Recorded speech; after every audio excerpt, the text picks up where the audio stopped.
direct relationship. Okay. Major Garrett.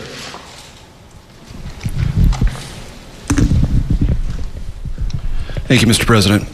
As you well know, there are 4 Americans in Iran, 3 held on trumped-up charges, according to your administration, and 1 whereabouts unknown.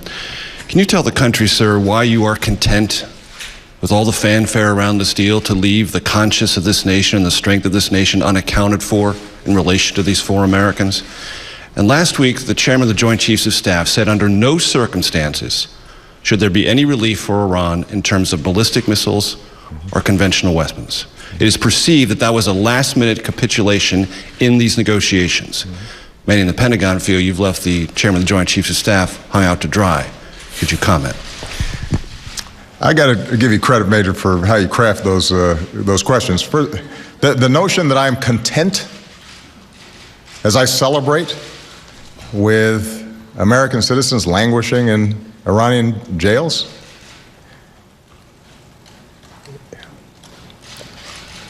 Major, that's nonsense. And you should know better. I've met with the families of some of those folks. Nobody's content. And our diplomats and our teams are working diligently to try to get them out. Now, if the question is why we did not tie the negotiations to their release, think about the logic that that creates. Suddenly Iran realizes, you know what, maybe we can get additional concessions out of the Americans by holding these individuals. Makes it much more difficult for us to walk away if Iran somehow thinks that a nuclear deal is dependent in some fashion on the nuclear deal. And by the way, if we had walked away from the nuclear deal, we'd still be pushing them just as hard to get these folks out.